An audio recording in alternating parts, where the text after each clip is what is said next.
ನೋಡು ವಸು, ಈಗಲೂ ನೀನು ಚಿಂತೆ ಮಾಡಬೇಕಾಗಿಲ್ಲ. ಹುಡುಗ ಒಬ್ಬನು ನಿನ್ನ ಕೈಯಲ್ಲಿದ್ದರೆ ಆ ಮುದಿಗೊಡ್ಡುಗಳಿಗೆ ನಾವು ಹೆದರಬೇಕಾಗಿಲ್ಲ. ಮದುವೆ ಆಗಿಬಿಟ್ಟರೆ ಅವರ ವಸ್ತು ಆಗಿಬಿಡ್ತಿ ನೀನು.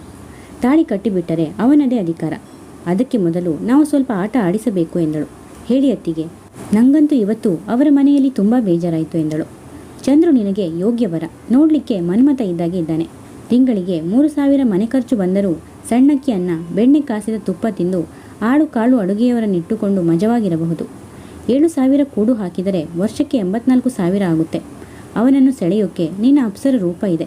ಆದರೆ ನೀನು ಅಗ್ಗವಾಗಿ ಅವನು ಕರೆದಾಗಲೆಲ್ಲ ಹೋಗಬೇಡ ಎಂದಳು.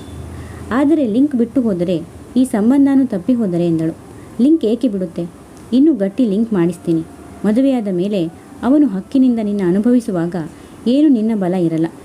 ಈಗ ನಿನ್ನ ಆಯಸ್ಕಾಂತದ ಹಾಗೆ ಇಟ್ಟು ಅವನನ್ನು ಆಟ ಆಡಿಸ್ತೀನಿ. ನೀನು ಸಹಕರಿಸಬೇಕು ಎಂದಳು. ಅತ್ತಿಗೆ ಬಹಳ ಹೊತ್ತು ಮಾತಾಡಿದಳು. ಅತ್ತಿಗೆ ಹೇಳಿದ ಕೆಲವು ಸೂತ್ರಗಳು ಅವಳಿಗೂ ಇಷ್ಟವಾಯಿತು. ನಿಜ ಹೇಳುವುದಾದರೆ ತನ್ನ ರೂಪದ ಗುಂಗಿನಲ್ಲಿ ಮುಳುಗಿದ್ದ ವಸಂತ ಇದುವರೆಗೂ ಅತ್ತಿಗೆಯನ್ನು ಅಂತಹ ಆತ್ಮೀಯವಾಗಿ ಕಂಡಿರಲಿಲ್ಲ. ಇದಕ್ಕೆ ಅವರ ಮನೆ ಪರಿಸ್ಥಿತಿ ಕಾರಣವಾಗಿತ್ತು. ವಸಂತಳ ತಂದೆ ರಾಜರಾಯರಿಗೆ ವಸಂತ ಹಾಗೂ ರಾಜರಾಮ ಇಬ್ಬರು ಮಕ್ಕಳು. ಡಿಸಿ ಆಫೀಸ್ನಲ್ಲಿ ಡಿಸಿಯವರಿಗೆ ಪರ್ಸನಲ್ ಅಸಿಸ್ಟೆಂಟ್ ಆಗಿ ಊರೂರು ತಿರುಗಾಡಿದ ರಾಜರಾಯರು ಕಡೆಗೆ ಸ್ವಯಂ ಇಚ್ಛೆಯಿಂದ ನಿವೃತ್ತರಾಗಿ 25ನೇ ವಯಸ್ಸಿನಲ್ಲಿ ಬೆಂಗಳೂರು ಸೇರಿದರು. ಬೆಂಗಳೂರಲ್ಲಿ ಸ್ವಂತ ಮನೆ ಮಾಡಿ 1 ಲಕ್ಷ ರೂಪಾಯಿ ಬ್ಯಾಂಕ್ನಲ್ಲಿ ಹಾಕಿದರು. ಕೈ ನಡೆಯುವಾಗ 20 ತೊಲೆ ಚಿನ್ನವು ಹೆಂಡತಿಗೆ ಮಾಡಿಸಿದರು. ವಸಂತ 10ನೇ ವಯಸ್ಸಿನಲ್ಲಿ ತಾಯಿಯನ್ನು ಕಳೆದುಕೊಂಡಿದ್ದಳು. ಬೆಂಗಳೂರಿಗೆ ಬಂದಾಗ ವಸಂತ 16 ವರ್ಷದ ಹುಡುಗಿ, ಸೆಕೆಂಡ್ PUC. ಬೆಂಗಳೂರಿನಲ್ಲಿ ಅಡುಗೆಯಾಕೆ ಸಿಗುವುದು ಕಷ್ಟವಾಗಿತ್ತು.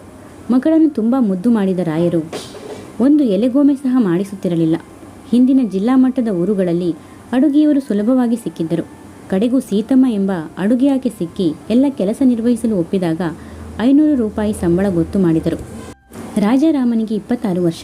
6-7 ಮಕ್ಕಳ ನಡುವೆ ಹುಟ್ಟಿದ್ದ ಇವೆರಡೇ ಮಕ್ಕಳು. ಇಬ್ಬರನ್ನು ತಾಯಿ ಇಲ್ಲದೆ ತಬ್ಬಲಿಗಳೆಂದು ರಾಜರಾಯರು ತುಂಬ ಮುದ್ದು ಮಾಡುತ್ತಿದ್ದರು. ಅವರ ಮುದ್ದಿನ ಫಲವೆಂಬಂತೆ ರಾಜಾರಾಮ ಉದ್ಯೋಗಸ್ಥನಾದ ಮೇಲೆ ಒಬ್ಬ ಕ್ರಿಶ್ಚಿಯನ್ ಹುಡುಗಿಯ ಪ್ರೇಮದಲ್ಲಿ ಮುಳುಗಿದ. ಅವಳನ್ನೇ ಗುಟ್ಟಾಗಿ ವಿವಾಹವೂ ಆಗಿಬಿಟ್ಟ. ರಾಯರು ಕಂಗೆಟ್ಟರು. ಮಗನನ್ನು ಬೈದರು. ಜಯರಾಮ ತಂದೆಗೆ ಹೆದರುತ್ತಿದ್ದ. ತಂದೆಯ ಮುಂದೆ ಇಲ್ಲ ಎಂದೇ ಸಾಧಿಸಿದ. ಆದರೆ ರಾಜಾರಾಮನ ಕೀರ್ತಿ ಎಲ್ಲೆಲ್ಲೂ ಹಬ್ಬಿತ್ತು. ಸರಿಕರಲ್ಲಿ ಯಾರೂ ಅವನಿಗೆ ಹೆಣ್ಣು ಕೊಡಲು ಒಪ್ಪಲಿಲ್ಲ. ರಾಜರಾಯರು ಬಡವಳಾದ ತಂಗಿ ಮನೆಗೆ ಬಂದು ಹೆಣ್ಣು ಕೇಳಿದರು. ಆತ ಹಾರಾಡಿ, ಭಾವ, ಈಗ ನಿಮಗೆ ತಂಗಿ ಗಂಡನ ಜ್ಞಾಪಕ ಬಂತ? ನಮಗೆ ಹೆಣ್ಣು ಮಕ್ಕಳು ಹೆಚ್ಚಾಗಿದ್ದರೆ ನಾವು ಬಾವಿಗೆ ಎಸಿತೇವೆ ಹೊರತು ನಿಮಗೆ ಕೊಡಲ್ಲ. ನಿಮ್ಮ ಮಗನ ಚರಿತ್ರೆ ನನಗೆ ಚೆನ್ನಾಗಿ ಗೊತ್ತಿದೆ ಎಂದು ಸಿಕ್ಕಾಪಟ್ಟೆ ದಬಾಯಿಸಿದರು. ಒಂದು ಸಣ್ಣ ಬಾಡಿಗೆ ಮನೆಯಲ್ಲಿರುವ ರಿಟೈರ್ಡ್ ಸ್ಕೂಲ್ ಮಾಸ್ಟರ್ ಆದ ಇವನ ಕೈಲಿ ನಾನು ಅನ್ನಿಸಿಕೊಳ್ಳಬೇಕಾಯಿತೆ ಎಂದು ಜಯರಾಯರು ಖಿನ್ನರಾಗಿ ಹಿಂದಿರುಗಿದರು. ಆದರೆ ಬಸ್ ಸ್ಟ್ಯಾಂಡ್ನಲ್ಲಿ ಮೈಥಿಲಿ ನಿಂತಿದ್ದಳು. 24 ವರ್ಷದ ಮೈಥಿಲಿ ಅಷ್ಟೇನೂ ರೂಪವತಿ ಅಲ್ಲ, ಆದರೆ ತೀರ ತೆಗೆದುಹಾಕುವಂಥ ಕಳಪೆಯೂ ಅಲ್ಲ. PUC 2ನೇ ವರ್ಷ ಫೇಲ್ ಆಗಿ ಓದು ನಿಲ್ಲಿಸಿದಳು. ಮಾವ, ನಿಮ್ಮ ಕೂಡ ಕೊಂಚ ಮಾತನಾಡಬೇಕು, ಸ್ವಲ್ಪ ಬರ್ತೀರಾ ಎಂದಳು. ಜಯರಾಯರು ಬೇಸರದಿಂದ, ನಿನ್ನ ಕೂಡ ಏನಮ್ಮ ಮಾತು? 5 ಹೆಣ್ಣು ಮಕ್ಕಳ ತಂದೆಯಾದ ನಿಮ್ಮಪ್ಪನ ಗರ್ವ ಹೇಗಿದೆ ನೋಡು. ನಾನು ಸ್ವಲ್ಪ ನಿಮ್ಮ ಕೂಡ ಮಾತಾಡಲೇಬೇಕಿದೆ ಮಾವ, ದಯವಿಟ್ಟು ನಿರಾಸೆ ಮಾಡಬೇಡಿ ಎಂದಳು. ಜಯರಾಯರು ಏನೋ ಯೋಚಿಸಿ ಬಾಮ್ಮ ಎಂದು ಕರೆದೊಯ್ದರು. ಜನಸಂದಣಿ ಇಲ್ಲದ ಬಸ್ ಸ್ಟ್ಯಾಂಡ್ ಹಿಂಭಾಗಕ್ಕೆ ಬಂದು ಅಲ್ಲಿನ ಸಿಮೆಂಟ್ ಕಟ್ಟೆಯ ಮೇಲೆ ಕೂತರು. ಅಪ್ಪ ನಿಮ್ಮ ಮೇಲೆ ಒಂದು ರೀತಿ ಜಲಸ್ ಮಾಡ್ತಾನೆ ಇದ್ದ ಮಾವ. ಮೊದಲಿನಿಂದ ನಮ್ಮ ಸಂಸಾರದ ಬಡತನ ನಿಮಗೆ ಗೊತ್ತೇ ಇದೆ. ಈಗ ವೈದೇಹಿ ಜಾನಕಿ ಇಬ್ಬರು BSc ಮುಗಿಸಿ ಕೆಲಸಕ್ಕೆ ಸೇರಿದ ಮೇಲೆ ಮನೆಗೆ 300 ಕೊಡ್ತಾರೆ. ಮದುವೆಗೂ ಕೂಡಿ ಹಾಕುತ್ತಿದ್ದಾರೆ. ವೈದೇಹಿ ಹತ್ತಿರ ಈಗ 30,000 ಕೂಡಿದೆ. ಆದರೆ ಸಾಮಾನ್ಯ ರೂಪಿನ 30 ವರ್ಷದ ಅವಳನ್ನು ಯಾರೂ ಒಪ್ಪಿಲ್ಲ. ಜಾನಕಿಯೇನೂ ಚೆನ್ನಾಗಿದ್ದಾಳೆ, ಆದರೆ ಮನೆಗೆ 300 ಕೊಟ್ಟು ಉಳಿದ ದುಡ್ಡೆಲ್ಲ ಸೀರೆ, ಅಲಂಕಾರ ಸಾಮಾನು ಅಂತ ಹಾಳು ಮಾಡ್ತಾಳೆ. ಮೊನ್ನೆ ಒಬ್ಬ ವರ ಅವಳನ್ನು ಒಪ್ಪಿದ್ದ. ಆದರೆ ಕಡೆ ಪಕ್ಷ 20,000 ರೂಪಾಯಿ ಖರ್ಚು ಮಾಡಬೇಕು ಅಂತ ಗಂಡಿನ ಮನೆಯವರು ಲೆಕ್ಕಾಚಾರ ಹೇಳಿದರು. ಅವಳ ಹತ್ತಿರ ಎಲ್ಲಿ ಬರಬೇಕು? ಈಗ ಭ್ರಮೆ ಹರಿದು ದುಡ್ಡು ಕೂಡಿಡ್ತಾ ಇದ್ದಾಳೆ. 3ನೇವಳು ಸೀತಾ, 26 ವರ್ಷದ ಕತ್ತೆ. ಮೊದಲಿನಿಂದ ಮನೆಯಲ್ಲಿ ದಡ್ಡಿ ಅಂತ ಹೆಸರು ಗಳಿಸಿ ಓದು ವಿದ್ಯೆ ಇಲ್ಲದೆ ಒಂದಿಷ್ಟು ಗುಡಿಸೋದು ಸಾರಿಸೋದು ಮಾಡ್ತಾಳೆ. ಬೇರೇನೂ ಬರಲ್ಲ. ಆ ಮನೆಯಲ್ಲಿ ಅಡುಗೆ ಕೆಲಸ, ಬಟ್ಟೆ, ಮುಸುರೆ ಎಲ್ಲ ನಿಭಾಯಿಸಿ ಒದ್ದಾಡ್ತಾ ಇರೋಳು ನಾನೊಬ್ಬಳೆ. ವೈದೇಹಿ ಜಾನಕಿ ಕೆಲಸಕ್ಕೆ ಹೋಗುವ ಹುಡುಗಿರು ಅಂತ ಮನೆಯಲ್ಲಿ ಅವರಿಗೆ VIP ಸ್ಥಾನ. ಸೀತಾ ದಡ್ಡಿ ಅಂತ ಹೆಸರು ಗಳಿಸಿಬಿಟ್ಟಳು. ಕಡೆಯವಳು ರಾಜೇಶ್ವರಿ, ಅತಿ ಬ್ರಿಲಿಯಂಟ್. ಓದು, ಅದರ ಖರ್ಚು ತೂಗಿಸ್ಲಿಕ್ಕೆ ಟ್ಯೂಷನ್ ಅಂತ ಯಾವಾಗಲೂ ಹೊರಗೆ ಇರುತ್ತಾಳೆ. ಮನೆಯವರಿಂದ ಅವಳೇನೂ ಎಕ್ಸ್ಪೆಕ್ಟ್ ಮಾಡಲ್ಲ. ನಾನು ಈ ಮನೆ ಪೇಯಿಂಗ್ ಗೆಸ್ಟ್ ಅಂತ ತಿಂಗಳಿಗೆ 120 ಕೊಡ್ತಾಳೆ. ಮೊನ್ನೆ BAಯಲ್ಲಿ ರ್ಯಾಂಕ್ ಬಂದಳು. MA ಕೋರ್ಸ್ ಮಾಡುತ್ತಿದ್ದಾಳೆ. MA ಸ್ಟೂಡೆಂಟ್ ಒಬ್ಬ ಅವಳನ್ನು ಲವ್ ಮಾಡ್ತಿದ್ದಾನೆ. ಅವಳ ಭವಿಷ್ಯ ಚೆನ್ನಾಗಿದೆ, ಆದರೆ ನನ್ನದೇ ಈಗ ಪ್ರಾಬ್ಲಮ್. ಆ ದೊಡ್ಡ ಫ್ಯಾಮಿಲಿಗೆ ದುಡಿದು ನನಗೆ ಸಾಕಾಗಿದೆ. ನಾನು ನಿಮ್ಮ ಮಗನ್ನ ಮದುವೆ ಆಗ್ತೀನಿ, ನನಗೆ ನಿಮ್ಮ ಮನೆಯಲ್ಲಿ ಆಶ್ರಯ ಕೊಡಿ ಎಂದಳು. ಸರಿ, ನೀನು ನನ್ನ ಜೊತೆ ಊರಿಗೆ ಬಾಮ್ಮ ಎಂದರು. ಮೈಥಿಲಿಗೆ ನಿಜಕ್ಕೂ ಮನೆಯಲ್ಲಿ ಏನೂ ಸುಖವಿರಲಿಲ್ಲ. ಆ ದೊಡ್ಡ ಮನೆಗೆ ದುಡಿದು ಅರೆ ಹೊಟ್ಟೆ ಉಂಡು ಕಾಲ ಹಾಕುತ್ತಿದ್ದಳು. ಅಕ್ಕಂದಿರು ಹಾಗೂ ತಂಗಿ ರಾಜೇಶ್ವರಿ ದುಡ್ಡಿನ ಬಲದಿಂದ ಹೋಟೆಲ್ ತಿಂಡಿ ತರಿಸಿಕೊಂಡು ತಿನ್ನುವರು. ತಾಯಿ ಅವರ ಪರ. ಆ ಮನೆಯಲ್ಲಿ 3 ಜನರ ವಿವಾಹವಾಗಿ ತನ್ನ ಮದುವೆ ಎನ್ನುವುದು ಎಂದೂ ಕನಸಿನ ಮಾತು. ರಾಜರಾಮನಿಗೆ ಈಗ 32 ವರ್ಷ. ಆದರೇನು, ಒಂದು ಕಾಲದಲ್ಲಿ ವೈದೇಹಿಯನ್ನಾಗಲಿ ಜಾನಕಿಯನ್ನಾಗಲಿ ಕೇಳಲು ತಂದೆ ಹೆದರುತ್ತಿದ್ದರು. ಬೆಂಗಳೂರಲ್ಲಿ ಸ್ವಂತ ಮನೆ ಇದೆ, 20 ತೊಲ ಚಿನ್ನ ಇದೆ, ಲಕ್ಷಾಂತರ ರೂಪಾಯಿ ಆಸ್ತಿ ಇದೆ. ಅವರು ಸುಮ್ಮನೆ ಮಾಡ್ಕೋತಾರ ಎಂದಿದ್ದರು. ಆದರೆ ರಾಜರಾಮ ಒಂದು ಕ್ರಿಶ್ಚಿಯನ್ ಹುಡುಗಿಗೆ ಗಂಟು ಬಿದ್ದಿದ್ದಾನೆ ಎಂಬ ಸುದ್ದಿ ಹಬ್ಬಿ ಈಗ 6 ವರ್ಷದಿಂದ ಅವನ ಮದುವೆ ಪ್ರಯತ್ನ ಮುರಿದು ಬಿದ್ದಿದೆ. ಜಯರಾಯರ ಆರೋಗ್ಯ ಈಗ ಏನೇನೂ ಚೆನ್ನಾಗಿಲ್ಲ. ಅವರು ಮನೆಯಲ್ಲಿ 16 ವರ್ಷದ ಮಗಳು ದೊಡ್ಡವಳಾಗಿ 6 ತಿಂಗಳಾಗಿತ್ತು. ಮಗ ನೋಡಿದರೆ ಹೀಗೆ. ತಾವು ಗೊಟ್ಟಕ್ಕೆಂದರೆ ಮಗಳ ಗತಿ ಏನು? ಒಂದು ದಿನ ಮಗನನ್ನು ಕರೆದು, ನಿನ್ನ ಹೊರಗಿನ ಸಂಬಂಧ ಏನಾದರೂ ಮಾಡಿಕೊ, ಒಂದು ಬಡ ಹುಡುಗಿನ ನಾನು ವಿವಾಹ ಮಾಡ್ತೀನಿ, ನನ್ನ ಸೊಸೆಯಾಗಿ ಈ ಮನೆ ಗೃಹಿಣಿಯಾಗಿ ಇರುತ್ತಾಳೆ ಎಂದರು. ರಾಜರಾಮ ಒಪ್ಪಿದ. ಮೈಥಿಲಿಯನ್ನು ಕರೆತಂದರು. ಅವರಪ್ಪನಿಗೆ ಒಂದು ಕಾಗದ ಬರೆಯಲು ತಿಳಿಸು. ತಿರುಪತಿಯಲ್ಲಿ ಮದುವೆ ಹೂಡಿ ಎಲ್ಲರಿಗೂ ಮದುವೆ ದಿನ ತಲುಪುವಂತೆ ಕಾಗದ ಬರೆದರು. ಆಶ್ಚರ್ಯ ಎಂದರೆ ಮೈಥಿಲಿ ತಂದೆ ತಾಯಿ ಯಾರೂ ಆ ಮದುವೆಗೆ ಬರಲಿಲ್ಲ. ಮಗನ ಮದುವೆ ಆದ ಮೇಲೆ ರಾಯರು 5 ವರ್ಷ ಬದುಕಿದರು. ರಾಜರಾಮ 2 ಮಕ್ಕಳ ತಂದೆಯೂ ಆಗಿದ್ದ. ಆದರೆ ದೂರದ ಬೆಳಗಾವಿಗೆ ವರ್ಗ ಮಾಡಿಸಿಕೊಂಡು ಅವನು ಹೋದಾಗ ಅವರಿಗೆ ನಿರಾಶೆಯಾಯಿತು. ಅವಳಿಗಾಗಿ ಅವನು ವರ್ಗ ಮಾಡಿಸಿಕೊಂಡು ಹೋದ ಎಂಬುದು ಈಗ ಗುಟ್ಟಾಗಿ ಉಳಿದಿರಲಿಲ್ಲ. ಏನಮ್ಮ, ಅವನ ಹಣೆ ಬರಹ ಹೀಗಾಯಿತು. ನಿನ್ನ ವಸಂತನ್ನ ಅವನು ನೋಡ್ಕೋತಾನೆ ಅನ್ನೋದು ಕನಸಾಯಿತು. ಮನೆ ನಿನ್ನ ಹೆಸರಿಗೆ ಮಾಡಿಬಿಡ್ತೀನಿ. 2 ಹೆಣ್ಣು ಮಕ್ಕಳ ತಾಯಿಯಾಗಿದ್ದಿ. ವಸಂತಳಿಗೆ ಒಳ್ಳೆ ರೂಪವಿದೆ. 50,000 ಅವಳ ಮದುವೆಗೆ ಖರ್ಚು ಮಾಡು. 10 ತೊಲ ಚಿನ್ನ ನಿಂದು, 10 ತೊಲ ವಸಂತಂದು ಎಂದರು. ಆ ರೀತಿ ವಿಲ್ ಸಹ ಮಾಡಿಬಿಟ್ಟರು. ಮಾವ ಸತ್ತ ನಂತರ ಆಸ್ತಿಪಾಸ್ತಿ ವಶಪಡಿಸಿಕೊಂಡಳು ಮೈಥಿಲಿ. ಮನೆ ಖರ್ಚಿಗೆ ಹಣ ಸಾಲಲ್ಲ, ನಿನ್ನ ಓದು ಬೇರೆ ಇದೆ, ಚಿನ್ನ ಮಾರಿ ಹಣ ಇಡೋಣ, ಬಡ್ಡಿ ಸಿಗುತ್ತದೆ ಎಂದಳು. ವಸಂತ ಒಪ್ಪಿದಳು. 2 ಲಕ್ಷ ಪೋಸ್ಟ್ ಆಫೀಸ್ನಲ್ಲಿಟ್ಟಿದ್ದರಿಂದ ತಿಂಗಳಿಗೆ 2,000 ಬಡ್ಡಿ ಬರುತ್ತಿತ್ತು. ಸ್ವಂತ ಮನೆ ಹಾಗೂ 2,000 ಬಡ್ಡಿಯಿಂದ ಸಂಸಾರ ನಡೆಯುತ್ತಿತ್ತು.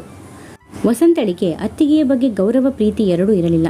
ಮೊದಲು ಮಾವ ಬದುಕಿರುವವರೆಗೂ ಅವರನ್ನು ಮೆಚ್ಚಿಸಲು ಸ್ವಲ್ಪ ಪ್ರೀತಿ ಪ್ರೇಮದಿಂದಲೇ ನೋಡುತ್ತಿದ್ದಳು. ನಾನಿರುವಾಗ ಅಡುಗೆಯವರು ಯಾಕೆ ಎಂದು ಸೀತಮ್ಮನನ್ನು ಕೆಲಸದಿಂದ ಬಿಡಿಸಿದಳು ಮೈಥಿಲಿ. ಸೀತಮ್ಮನಂತೆ ಇವಳು ಒಬ್ಬ ಅಡುಗೆಯವಳು ಎಂದೇ ವಸಂತಳ ಅಭಿಪ್ರಾಯ. ಆದರೆ ತಂದೆ ಸತ್ತ ಮೇಲೆ ವಸಂತ ಅನಾಥಳಾಗಿ ಅತ್ತಿಗೆ ಹೇಳಿದಂತೆ ಕೇಳಬೇಕಾಯಿತು. 19 ವರ್ಷದ BA ಕಡೆ ವರ್ಷ ಓದುತ್ತಿದ್ದ ವಸಂತಳಿಗೆ ತನ್ನ ರೂಪದ ಬಗ್ಗೆ ಅಪಾರವಾದ ಹೆಮ್ಮೆ. ಮೈಥಿಲಿ ಬುದ್ಧಿ ಹೇಳುವಂತೆ, ಮದುವೆ ಎಂದರೆ ನಿನ್ನ ಪಾಲಿಗೆ ಏನು ಕಷ್ಟ? ಯಾವ ವರ ನೋಡಿದರೂ ಒಪ್ತಾನೆ. ಹಣ ಇದೆ, ರೂಪ ಇದೆ. ಈ ಚಿಕ್ಕ ವಯಸ್ಸಿನಲ್ಲಿ ಮದುವೆಯಾಗಿ ಅತ್ತೆ ಮನೆಯಲ್ಲಿ ಅಡುಗೆ ಬೇಯಿಸ್ತಾ ಮಕ್ಕಳು ಹೆರ್ತಾ ಒದ್ದಾಡಬೇಕಾ? ನಮ್ಮ ಬೀದಿ ಮಧು ಇದ್ದಾಳಲ್ಲ, ಅವಳ ಹಾಗೆ ಇರಬೇಕಮ್ಮ ಎನ್ನುತ್ತಿದ್ದಳು. ಜಯರಾಯರು ಮಗಳಿಗೆ 18 ತುಂಬುತ್ತಲೇ ವಿವಾಹ ಮಾಡಬೇಕೆಂದು 1-2 ವರಗಳನ್ನು ನೋಡಿದ್ದರು. ಹೋಗು ಪಪ್ಪ, ಇಷ್ಟು ಬೇಗ ಯಾರು ಆಗ್ತಾರೆ ಎಂದಿದ್ದಳು. ಅವರು ಸತ್ತ ಮುಂದಿನ ವರ್ಷ BA ಮುಗಿದ ಮೇಲೆ 4-6 ಗಂಡಿನವರು ತಾವೇ ಹುಡುಕಿ ಬಂದರು. ಜಯರಾಯರ ಸ್ನೇಹಿತ ಮಾಧವರಾಯರು, ಏನಮ್ಮ, ನಿನ್ನ ನಾದಿನಿ BA ಮುಗಿತು, ರಾಜಣ್ಣ ಅಂತೂ ಮುಂದೆ ನಿಂತು ಏನೂ ಮಾಡಲ್ಲ. ಮಹಾರಾಯ ಜಯಣ್ಣ ಕೈತುಂಬ ಸಂಪಾದಿಸಿ ಮಗಳಿಗೆ ಸೊಸೆಗೆ ಇಟ್ಟಿದ್ದಾನೆ. ನಮ್ಮ ಹುಡುಗಂಗೂ ಹೈಸ್ಕೂಲ್ ಮಾಸ್ಟರ್ ಕೆಲಸ ಸಿಕ್ಕಿದೆ. ದುಡ್ಡು ಕೈಲಿ ಹಾಕಿಬಿಡಿ, ನಾನೇ ಮದುವೆ ಮಾಡ್ಕೋತೀನಿ ಎಂದು ಬಂದಿದ್ದರು. ಕ್ಷಮಿಸಿ ಅಂಕಲ್, ನಿಮ್ಮ ಮಗ ನನಗೆ ಇಷ್ಟವಿಲ್ಲ ಎಂದು ಬಿಟ್ಟಳು. ಅತ್ತಿಗೆ ಹೇಳಿದ ಮದುವಿನ ಹಾಗೆ ಮಜವಾಗಿರಬೇಕು ಎಂಬ ಮಾತು ಅವಳ ಪಾಲಿನ ಆದರ್ಶವಾಗಿತ್ತು. ಮಧು ಅವರ ಮನೆ ಸಾಲಿನಲ್ಲಿ ಇದ್ದ ಚೆಲುವೆಯಾದ ಹುಡುಗಿ. ಅವಳ ತಂದೆ ತಾಯಿ ಮಧ್ಯಮ ವರ್ಗದವರು. ಆದರೆ BA ಮುಗಿಸಿದ ಮಧು ಹೇಗೋ ಬ್ಯಾಂಕಿನಲ್ಲಿ ಕೆಲಸ ಗಿಟ್ಟಿಸಿಕೊಂಡು ಚೆನ್ನಾಗಿ ದುಡ್ಡು ಕೂಡಿಸಿಕೊಂಡಳು. ಸಂಬಂಧಿಕರಿಂದ ಬಂದ ಕೆಲವು ಬೇಡಿಕೆಗಳನ್ನು ತಾನೇ ತಿರಸ್ಕರಿಸಿದಳು. ಅಯ್ಯೋ, ಅವರ ಮನೆಗೆ ಹೋದರೆ ನಾನು ಸುಖವಾಗಿರುವುದು ಅಷ್ಟರಲ್ಲೇ ಇದೆ. ಆ ಜಾಯಿಂಟ್ ಫ್ಯಾಮಿಲಿ, ಆ ಒಳಗಿನ ಹೊರಗಿನ ದುಡಿತ ಯಾರಿಗೆ ಬೇಕು ಎನ್ನುತ್ತಿದ್ದಳು. ಬಗೆ ಬಗೆ ಸೀರೆ ಉಡುತ್ತಿದ್ದಳು. ಒಡವೆಗಳನ್ನು ಮಾಡಿಸಿಕೊಂಡಿದ್ದಳು. 10,000 ಮದುವೆ ಖರ್ಚು. ಅಷ್ಟರಲ್ಲಿ ಮದುವೆ ಮಾಡಿಕೊಳ್ಳುವ ಆದರ್ಶ ಪುರುಷ ಇರಬೇಕು. ಒಳ್ಳೆಯ ಅರ್ನಿಂಗ್ ಇರಬೇಕು. ಜಾಯಿಂಟ್ ಫ್ಯಾಮಿಲಿ ಇರಬಾರದು. ನೋಡೋಕ್ಕೆ ರೂಪವಂತ ಇರಬೇಕು. ನನ್ನ ಅರ್ನಿಂಗ್ ಆಸೆ ಪಡೋನಾಗಿರಬಾರದು ಎಂದು ತಲೆಹರಟೆ ಮಾಡುತ್ತಾ ಬಂದ ವರಗಳನ್ನೆಲ್ಲ ತಿರಸ್ಕರಿಸಿದಳು. ಆಶ್ಚರ್ಯ ಎಂದರೆ ಅವಳ 24ನೇ ವಯಸ್ಸಿಗೆ ದೊಡ್ಡ ಸೇಲ್ಸ್ ಎಕ್ಸಿಕ್ಯೂಟಿವ್ ಜೊತೆ ಅವಳ ವಿವಾಹ ಆಯಿತು. ನೋಡಲು ತುಂಬ ಚೆನ್ನಾಗಿದ್ದ. ತಂದೆ ತಾಯಿ ದೂರದ ಹಳ್ಳಿಯಲ್ಲಿ ಹೊಲ ಮನೆ ಗದ್ದೆ ನೋಡಿಕೊಂಡಿದ್ದರು. ಕಂಪನಿ ಬಾಡಿಗೆ ಕೊಡುತ್ತಿದ್ದರಿಂದ ಜಯನಗರದಲ್ಲಿ 3,000 ಮನೆ ಬಾಡಿಗೆಗೆ ಹಿಡಿದ. ಕಾರಿನಲ್ಲಿ ಕಂಪನಿಗೆ ಹೋಗಿ ಬಂದು ಮಾಡುತ್ತಿದ್ದ. ತಿಂಗಳಲ್ಲಿ 1-2 ದಿನ ಅವನಿಗೆ ಓಡಾಟ ಎಂಬುದು ಬಿಟ್ಟರೆ ಮದುವೆಗೆ ಬೇರೇನೂ ತೊಂದರೆ ಇಲ್ಲ. ಅಡುಗೆಯವರು ಆಳು ಕಾಳು ನೇಮಿಸಿಕೊಂಡಿದ್ದಳು. ತಾಯಿ ಮನೆ ಸಹ ಅದೇ ಜಯನಗರದಲ್ಲಿ. ಮುದ್ದಾದ ಗಂಡು ಮಗುವಿನ ತಾಯಿಯೂ ಆಗಿ ಒಂದೇ ಮಗು ಸಾಕೆಂದು ಆಪರೇಷನ್ ಮಾಡಿಸಿಕೊಂಡಳು. ಅವಳ ಬದುಕು ಹೂವಿನ ಹಾಸಿಗೆಯಾಗಿತ್ತು. ಆಗಾಗ ಗಂಡನ ಜೊತೆ ಬಾಂಬೆ, ಮದ್ರಾಸ್ ಎಂದು ಹೊರಟು ಬಿಡುತ್ತಿದ್ದಳು. ಎಲ್ಲಿಗೆ ಹೋದರೂ 5 ಸ್ಟಾರ್ ಹೋಟೆಲ್ನಲ್ಲಿ ಇಳಿದುಕೊಳ್ಳುತ್ತಿದ್ದರು. ತಡ ಮಾಡಿದರೂ ಸ್ಥಿರ ಮಾಡು ಅಂತ ದೇವರಿಗೆ ಬೇಡ್ಕೋಬೇಕು. ಓಡಿ ಹೋಗಿ ಒಂದು ಕಾಡು ಹುಡುಗನ್ನ ಕಟ್ಕೊಂಡು ಬಿಡುವಂಥದ್ದು ನಿನಗೇನು ಬಂದಿದೆ? ಒಳ್ಳೆ ರೂಪ ಇದೆ, ಹಣ ಇದೆ, ಹಾಯಾಗಿ ಕೆಲಸಕ್ಕೆ ಸೇರು ಎಂದಳು. ಮುಂದುವರಿಯುವುದು. ಹೆಚ್ಚಿನ ವಿಡಿಯೋಗಳಿಗಾಗಿ ಪ್ಲೀಸ್ ಸಬ್ಸ್ಕ್ರೈಬ್ ಮಾಡಿ, ಲೈಕ್ ಮಾಡಿ, ಶೇರ್ ಮಾಡಿ, ಕಮೆಂಟ್ಸ್ ಮಾಡಿ ಮತ್ತು ಬೆಲ್ ಐಕಾನ್ ಕ್ಲಿಕ್ ಮಾಡಿ. ಕಥೆಯ ಎಲ್ಲ ಭಾಗಗಳಿಗಾಗಿ ಪ್ಲೇ ಲಿಸ್ಟ್ ಚೆಕ್ ಮಾಡಿ.